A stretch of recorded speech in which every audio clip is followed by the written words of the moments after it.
So I'm a bit over a month into shifting to an analog planner and journaling. I thought it'd be an interesting exercise to review how I ended up doing this in the first place. A lot of it probably comes down to my personality type. If there's one thing that I love, it's exploring a new system. I can spend several days reading blogs and reviewing a larger volume of different angles, and honestly, that search for me can be just as fun as once I actually once I actually make a decision and start getting into what I decided and moving forward with it. Not only do I enjoy finally tearing into what all of my research led to, but conversely, I also like to learn from the mistakes that I made while doing it. I think it's inevitable that once you actually put something into practice, you'll find out that you misjudged something.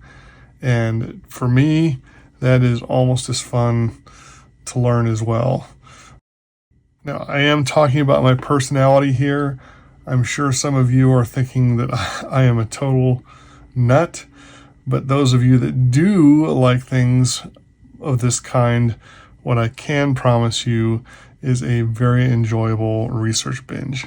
Now, one of the other things that really clicked with my personality type when it comes to the Traveler's Notebook system is the limited edition nature of it. It's why I got sucked into things like Magic the Gathering and Legos and other collectibles. Is that just appeals to my nature. Some of you probably looking at this will realize that I'm pretty freaking old.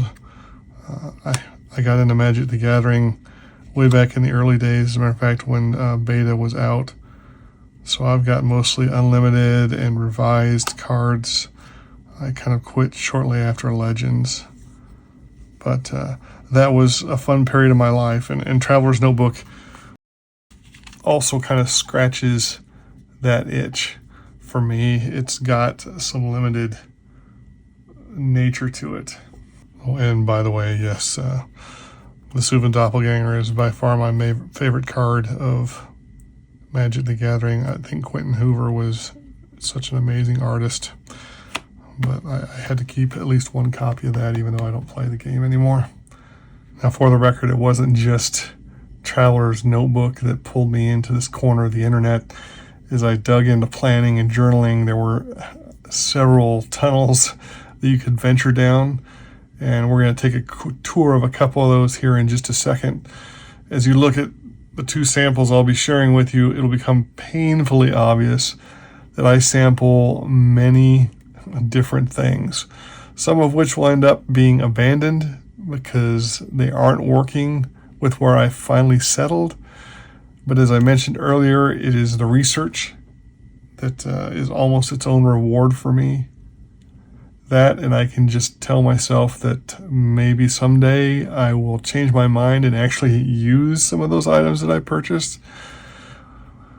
But I'm sure there are some of you also out there saying in your head, yeah, I use that same lame excuse myself, but we both know better. And well, good. At least there's two of us out there now. So obviously when you start looking into journaling and planning, you're going to end up on websites that talk about the pens and what you can do with them. As you can see here, I have a large amount because I was experimenting for the first part of it. And, I was having fun doing it. I mean, am I going to use all of this? Probably, well, absolutely not. And that's not even all of it. I've picked up a whole nother set of mild liners here. I don't even know how many of them are in there. I've got these Crayola markers for kind of doing the titles or the things on the top of some of my pages. I've got these as well, the Stabilos, so I can kind of do hand lettering on some of the pages. For what it's worth, this particular brand does not work so well on Traveler's Notebook. It has a tendency to kind of bleed through the page. I found I ended up not being able to use these, so they just sit there for now. Just a quick side note on these Stabilos. This is me attempting to do hand lettering. I'm trying to do those at the tops of some of my journal entries, but you can kind of see, I mean, they look nice from the front, but if you flip it over, you can see they definitely show through. Horribly, no, but enough that you notice it, especially if you're doing some other things on this side. So that's kind of why I'm still trying to find the right item to use for the hand lettering. I did go with, in the end,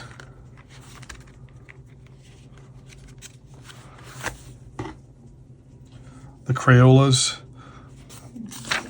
They don't bleed near as much, I don't feel.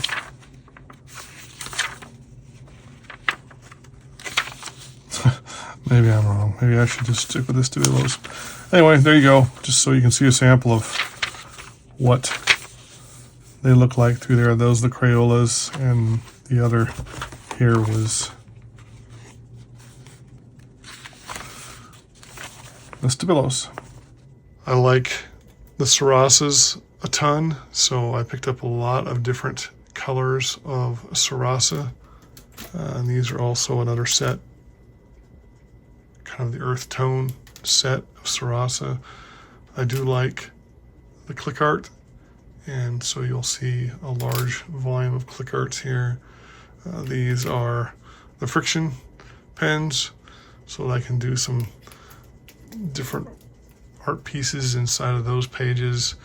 All of my day-to-day pens and utensils are here, stick erasers, and again, these are all mild liners, but I've got a much larger set of them now, so I've got to figure out how I'm going to make space for it there. But that's kind of how I enjoyed digging a little deeper into this, because just obviously having a lot of fun with researching and learning all about the different things that I can do with journaling has been fun.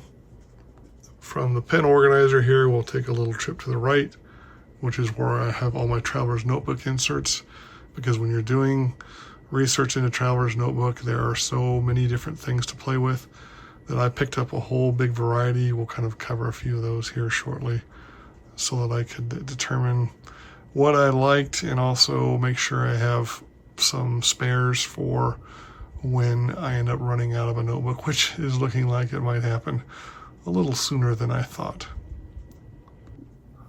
So here you go. Welcome to my insanity. I have many of these that I haven't even tried yet, but I'm one of those ones that's like, well, you know, if that particular situation comes up, I want to make sure I have one and don't have to sit there and wait a week for it to show up. So I picked up some lightweight paper for a longer trip. I wanted to see how the dot grid worked once I eventually kind of got better in my handwriting to the point that I felt like I didn't need to have a full-on grid to be able to write. This is spare grid that I'll be using. My wife prefers the lined, so you know, when you're taking care of your wife, you get lots. So I got plenty of backup for her on that. I use the free diary and memo for my planner, so that's spares for that situation. These are the free ones that came with the actual Traveler's Notebooks themselves. I doubt I'll ever use them. I don't think I'll ever have a skill level good enough to use a blank sheet of paper. And so far I haven't come up with any kind of reason or process that I would use blank paper for. Who knows, maybe someday.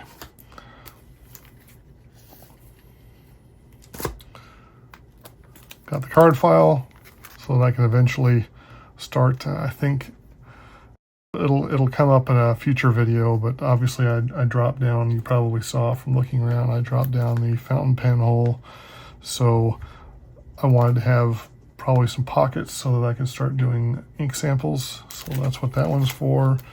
Craft paper, I really liked an idea I came onto online where they used the reverse version of the craft paper so they could slide the different inserts in and out quickly for situations in which you are wanting to pull out something quick and simple. So I picked up a couple spares of those. I thought those were pretty handy. These will probably go inside some of my notebooks to hold items. I hope to go on some trips, so yep, that's what these are for, is for a short trip memo.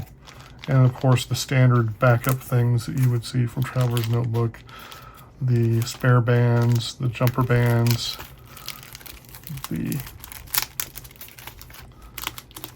card file to put in there. I've got the vinyl zipper that I'm not going to use. I end up liking other options better. Like in this case, the to and fro is by far my favorite. I definitely enjoy the thinness of that one.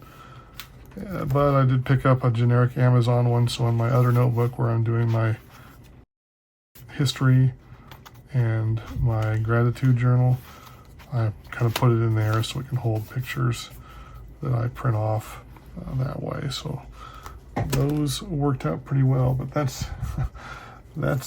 what you do when you've got a personality type like me. You buy all these things, and some of them you may never even use, but I've got them should I ever choose to. Okay, so I've taken you to a couple of areas I got sidetracked into, and that pretty much brings us to the elephant in the room of my personality type, and that is, how are you making sure you stay in budget? Because if you went into this hobby of Traveler's Notebook and journaling, you could literally spend thousands of dollars. Now, my personality also has to take FOMO head on, FOMO being the fear of missing out. When I first started doing this, I missed the Blackwing collaboration by a couple of weeks, and I had to fight my very nature to not go onto eBay and pick up one from a scalper, which I really do wish they would just leave them for those that want them instead of trying to make a profit. But alas, it's the way that things are these days. So as I started my journey into this, I decided that the rule I would follow is to never pay more than retail for an item. Now, there may be some things I miss out on, but there's also going to be some that resurface. As an example, I missed out on the Tokyo Notebook by about 7 months and was a bit sad on that one because as I was watching all these YouTube reviewers opening them up, I thought that really was slick. But here we are now, and lo and behold, they have restocked on Traveler's Notebook's website a couple weeks ago. And as a matter of fact, they're still there in stock. They haven't sold out yet. So in the end, waiting 8 months, I ended up getting the Tokyo one for retail. Now, if you have identified with my personality, the best time to set your limits is before you jump in. So for some of you, that's going to be a budget amount. For others, it's going to be things like mine, which is just my retail rule. I personally am at least lucky that I'm in my 50s, kids have moved out, and although I don't have a lot of it, I do have a small disposable income that I can dig into. So, it allows me to dig a little deeper into this than I would have been able to 20 years ago. So anyway, thanks for visiting my little corner of the web. At some point, I have plans to post about how I make my sticker pictures, which are these. These are pictures that I print on a special waterproof photo paper. And then when I'm doing my journal, I just literally peel the corner up and stick the picture into my notebook. I'll kind of cover that one in one video. Another one I thought I would do is a video of the fountain pen rabbit hole I also got takedown. But at the same time, I'm also making sure that I don't lose sight of my original goal, which was to leave a journal behind so that hopefully some descendant of mine finds reading them just as enjoyable as I did reading my great-grandfather's journal that he wrote over 100 years ago himself.